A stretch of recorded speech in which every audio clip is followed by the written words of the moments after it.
হযরত ওমর রাদিয়াল্লাহু তাআলা আনহু হজের সফরে ছিলেন। ইন দি মিন টাইমে এক যুবক হযরত ওমর রাদিয়াল্লাহু তাআলা আনহুকে হজের সফরে খুঁজে বের করলেন। সামনে দাঁড়ায় বলতেছে, আমিরুল মুমিনিন, আমার বাড়ি হলো সিরিয়ায়, আমি একটা গরিব সন্তান, আমার উপরে জুলুম করা হয়েছে। দেখেন আমার পিঠের দিকে তাকায়া চাবুকের আঘাতে আঘাতে আমার পিঠে রক্ত জমায়া দিছে। হযরত ওমর অস্থির হয়ে গেল, বল এটা কি, এটা কিভাবে সম্ভব? ওমরের শাসনামলে সিরিয়ার জমিনে কে এমন জুলুম তোমার উপরে করল? বলার সাথে সাথে যুবক বলতে আছে, আমিরুল মুমিনিন, আমার উপরে এই জুলুম কোন সাধারণ মানুষ করে নাই। আপনার নেতৃত্বে আপনি সিরিয়ায় যাকে গভর্নর হিসেবে নিযুক্ত করেছেন, সেই আমর ইবনুল আস রাদিয়াল্লাহু তাআলা আনহু, তারই সন্তান উবাইদুল্লাহ ইবনে আমর, অর্থাৎ মন্ত্রীর ছেলে, আমার মতো গরিবের উপরে আঘাত করেছে। গভর্নরের ছেলে আমার পিঠের উপরে চাবুকের আঘাত করেছে। হযরত ওমর রাদিয়াল্লাহু তাআলা আনহু তার শরীর থেকে ঘাম বেয়ে বেয়ে পড়তে আছে, রাগে তার রক্ত মাথায় চলে আসছে। আল্লাহর নবী বলেন, লাউ কানা বা'দি নাবিয়্যান লাকানা উমর, নবীর পরে কেউ যদি নবী হইতো, আল্লাহ তাআলা হযরত ওমরকে নবী বানায় দিত। ওমর রাদিয়াল্লাহু তাআলা আনহু যেই রাস্তা দিয়ে হাঁটে, শয়তান রাস্তা ছেড়ে অন্য রাস্তা নেয়। হযরত ওমর নিজের চামড়া ধইরা মাঝে মাঝে চোখের পানি ছেড়ে দিয়া বলতো, চামড়া, বিচারের ময়দানে তুমি না জানি আমার বিরুদ্ধে সাক্ষী দাও। কারণ মানুষের হাত রবের সাথে কথা বলবে, পা রবের সাথে কথা বলবে। গোপনেও যদি একটা পাপ করেন, সাক্ষী দূরের মানুষ লাগবে না, নিজের দেহই সাক্ষী দিবে। ঠিক না বে ঠিক? এটাও তো কোরআনে আছে। আল-ইয়াওমা নাখতিমু আলা আফওয়াহিহিম ওয়া তুকাল্লিমুনা আইদিহিম ওয়া তাশহাদু আরজুলুহুম বিমা কানু ইয়াকসিবুন।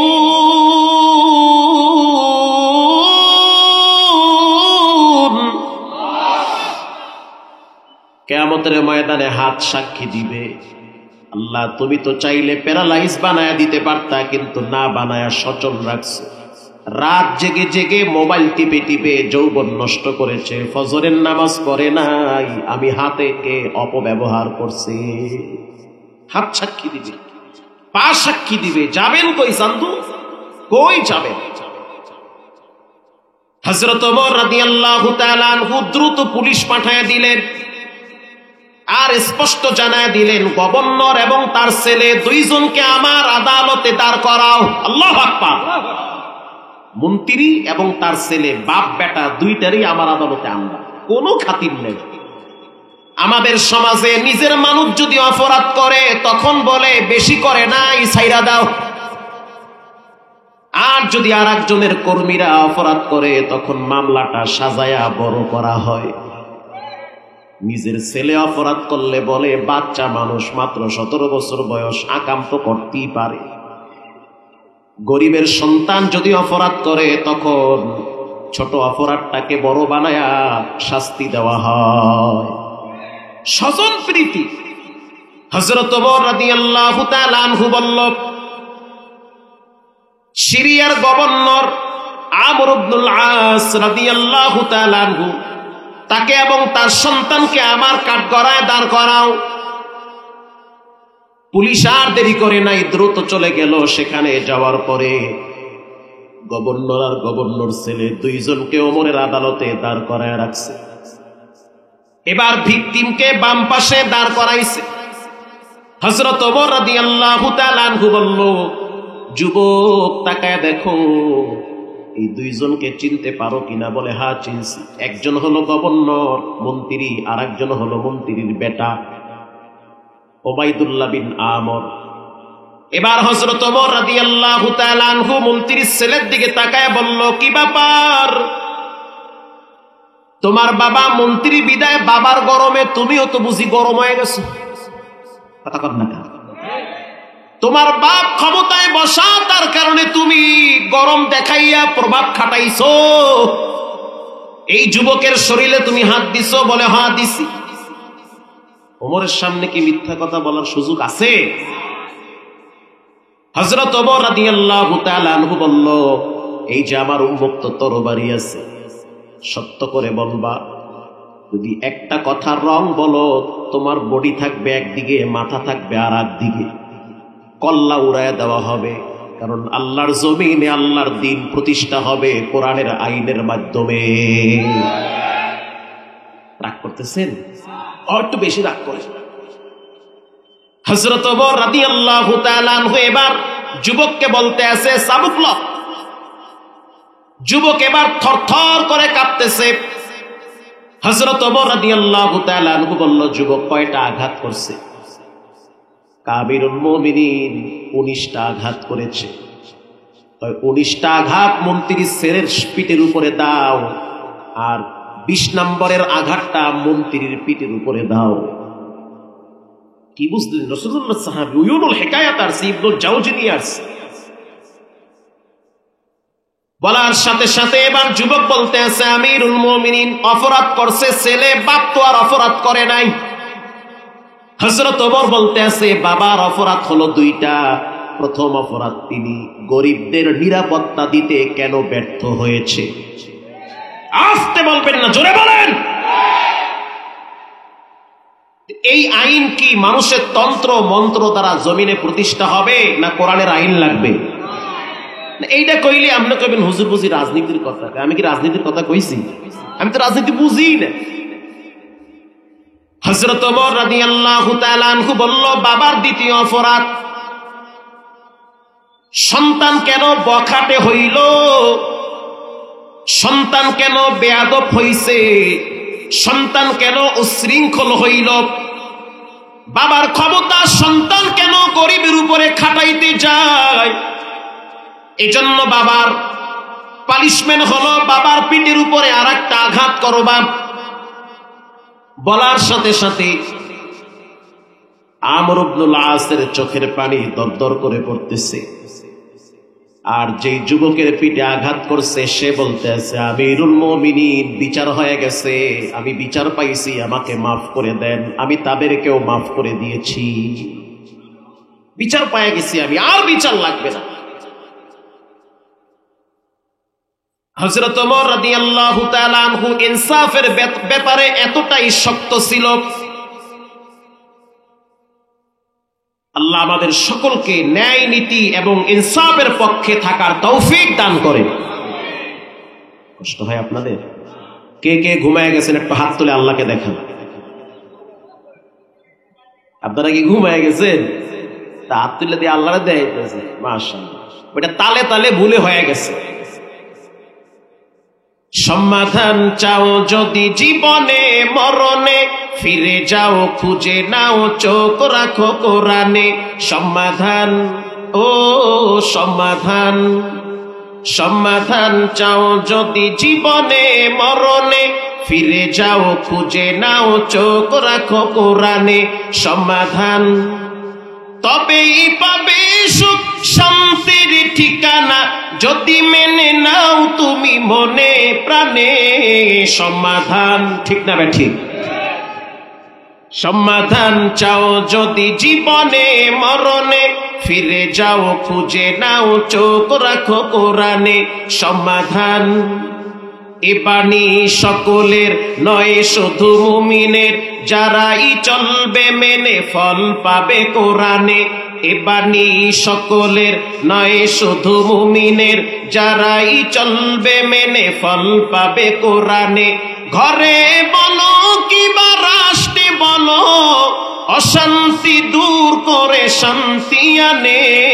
সমাধান, ঠিক না বেঠিক?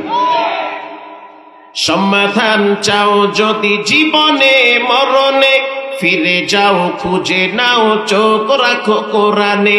সমাধান যাহার পরশ পেয়ে পাথর হলো, সোনা সন্দেহ ভুল নেই যার একটি কণা।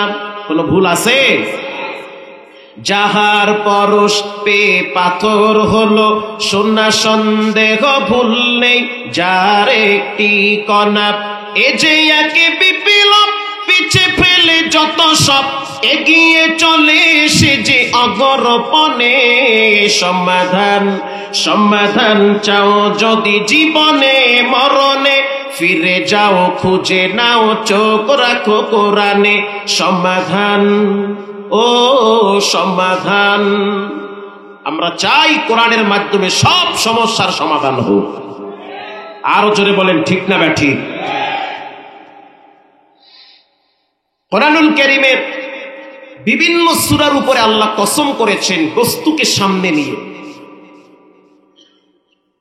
যেমন ওয়াশাহিদিন ওয়া মাশহুদ, জুমার দিন বড় দামি দিন, সেই জুমার দিনের শপথ করেছেন কে?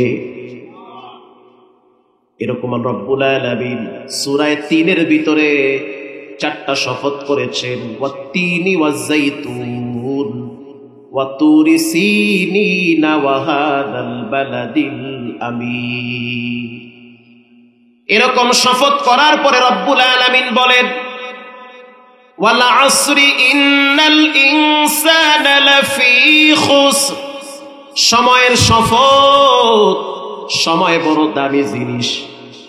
সময় যদি একবার চলে যায় সেটা আর জীবনে খুঁজে পাওয়া যায়? পাওয়া যায়? হায়াত এক অমূল্য সম্পদ। হে যুবক, তুমি তোমার হায়াতের ভিতরে নিজের ঈমান আমল শক্ত করে নাও। হায়াত যদি একবার চলে যায় জীবনে কোনোদিন সেই হায়াত পাওয়া যায় না। শিখগঞ্জে আজকে চা খাওয়ার জন্য নামছিলাম। শিখগঞ্জে আমার কিছু বন্ধু বান্ধব আছে, শিখগঞ্জে ব্যবসা করে, ঠাকুরগাঁয়ে ব্যবসা করে। বয়স আমার চেয়ে কম। আজকে তাকায় দেখলাম দাড়িগুলো অনেকটাই পেকে গিয়েছে। আমি বললাম, ভাই বয়স তো আমার চেয়ে তোমার কম হবে, ৩০-এর নিচে তোমার বয়স, তো দাড়ি পাকা শুরু হয়ে গেছে। চোখের পানি দেখি টলটল করে আর বলে, ভাই এটাই হলো রব্বুল আলামিনের পক্ষ থেকে সংকেত যে সময় নাই, চলে যেতে হবে কবরে। ঠিক না বেঠিক? সংকেত চলে আসছে। কিডনি মানুষকে ধার দেওয়া যায়,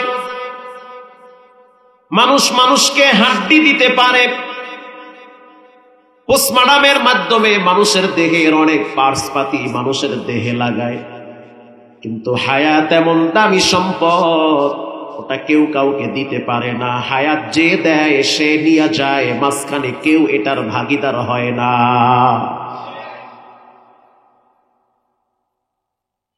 বিশ্ববিখ্যাত তাফসীর কারক আল্লামা জালালউদ্দিন সৈয়ুতী রাহমাতুল্লাহি আলাইহি তাফসীরে জালালাইনের ভিতরে উল্লেখ করেছেন, একজন ব্যক্তি বাজারে দাঁড়ায় দাঁড়ায় চিল্লায় চিল্লায় বলে, কে আসো আমার কাছ থেকে বরফ কিনবা? আর একজন ব্যক্তি বলে, ভাই তোমার বরফ একটু ধৈর্য সহ্য নিয়ে বিক্রি করো।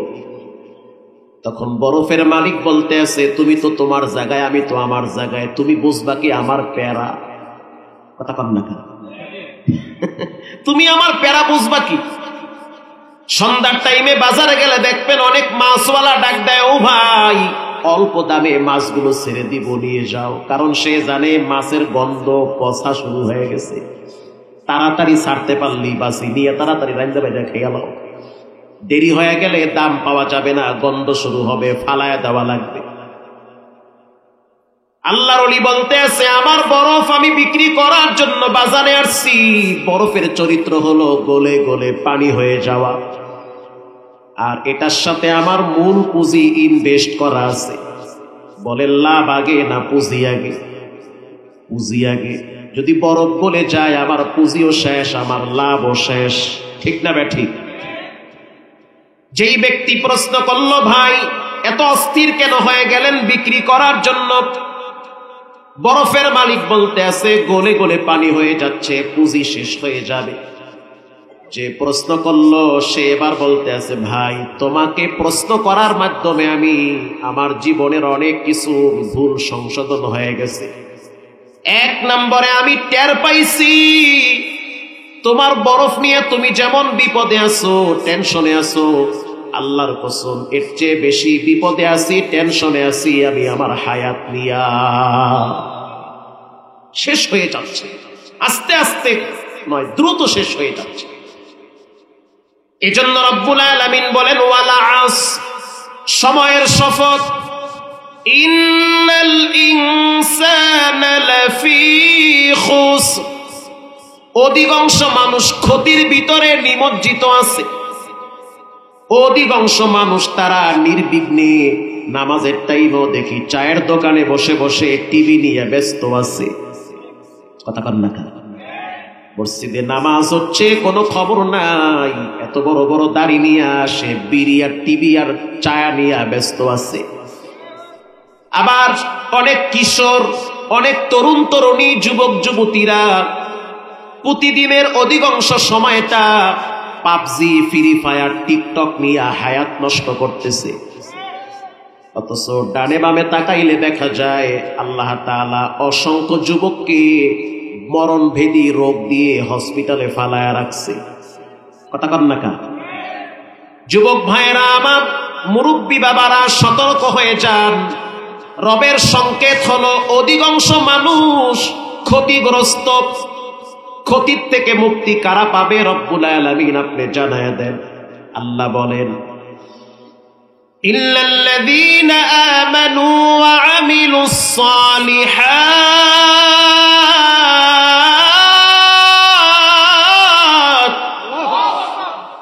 ক্ষতির থেকে মুক্তি পাবে একমাত্র যাদের ভিতরে ঈমান থাকবে। আল্লাহু আকবার। ঈমান এক অমূল্য সম্পদ। তিন জিনিসের নাম ঈমান। আমি যা বলতেছি কোরআন এবং হাদিসকে সামনে রেখে বলি, আপনাদের কাছে ভালো নাও লাগতে পারে, খারাপ লাগতেছে। তিন জিনিসের নাম ঈমান। এক নম্বরে হলো ইকরার বিল লিসান, জিহ্বা লড়াইয়া বলতে হবে। গাছের একটা পাতা পড়লেও একজনের পারমিশন লাগে, তিনি হলেন কে? আমাদের কুয়াকাটার পাশে একটা এলাকার নাম হলো দুপখালি এলাকা। ওখানে একটা নদী আছে, নদীর নাম হলো বিষখালী নদী। এই নদীটার এপার থেকে ওপার যাইতে প্রায় আধা ঘন্টা সময় লাগে। কিন্তু আল্লাহর কুদরত, চোখ দিয়া না দেখলে আপনি বুঝবেন না। নদীর পানি এক পাশে মিষ্টি আর এক পাশে লবণ। একই নদী চলতেছে, একই নদীর পানি প্রবাহমান, পানি আসে যায়, জোয়ার ভাটা হয়, অথচ এক পাশে মিষ্টি আর এক পাশে লবণ। তৎকালীন সময় পানি মন্ত্রী ছিল আমাদের কলাপাড়ার, ওনার নামটা আমার স্মরণে আসতেছে না, পানি সম্পদ মন্ত্রী ছিল। সেই পানি সম্পদ মন্ত্রী তিনি পানির উপরে গবেষণা শুরু করলেন। কিছু বিজ্ঞানী নিয়ে এসে বিজ্ঞানীরা বলতেছে এটা কেমনে সম্ভব? একই নদী, একসাথে পানি চলে, এক পাশে মিষ্টি আর এক পাশে লবণ, এটা তো মাথায় কাজ করে না। এলাকার আলেমরা বলতে আছে মাথায় তো কাজ করবে না, এক পাশে মিষ্টি আর এক পাশে লবণ, এটা মানুষের দ্বারা সম্ভব নয়, এটা রবের দ্বারা সম্ভব। কাদেরে কুদরত দারি বরকামাল আনতা রব্বি আনতা হাসবি জুল জালাল, যেটা কেউ পারে না সেটা পারেন কে? এজন্য আপনার জিহ্বা লড়ায় আওয়াজ দিয়া মৌখিক স্বীকৃতি দেওয়া লাগবে। ঈমানের প্রথম স্বীকৃতি হলো যা কিছু দেখেন, যা কিছু হচ্ছে সব কিছু কার ওয়ার্ডারে? আল্লাহর ওয়ার্ডারে। তাসদিক বিল জানান, মুখে বললে হবে না, অন্তরে বিশ্বাস করা লাগবে। আমাল বিল আরকান, অন্তরে বিশ্বাস করলে হবে না, বাস্তব আমল করে নামাজ পড়ে সিজদা দিয়ে আল্লাহকে দেখানো লাগবে তুমি আমার রব, ওই রবই আমার সব। এটাকে বলি ঈমান। ইমানের ব্যাপারে রব্বুল আলামিন দৃষ্টান্ত দিয়েছেন হযরত ইব্রাহিম আলাইহিস সালামের। একজন নবী হইয়া তার বাবারে হেদায়েতের দাওয়াত দেয়, তাওহীদের দাওয়াত দেয়। ইয়া আবাতি লিমা তা'বুদু মা লা ইয়াসমা' ওয়া লা ইউবসির ওয়া লা ইউগনি আনকা মিনাল্লাহি শাইআ। ইব্রাহিম নবী তার বাবারে বলে, আব্বা, দুনিয়া হলো ক্ষণস্থায়ী জায়গা, অনুরোধ করে বলি বাবা, আপনি নমরুদের চামচামি কইরেন না। নমরুদের ধোকায় পড়ে আপনি যেই মূর্তির পূজা করেন, ওরা তো কথা বলতে পারে না।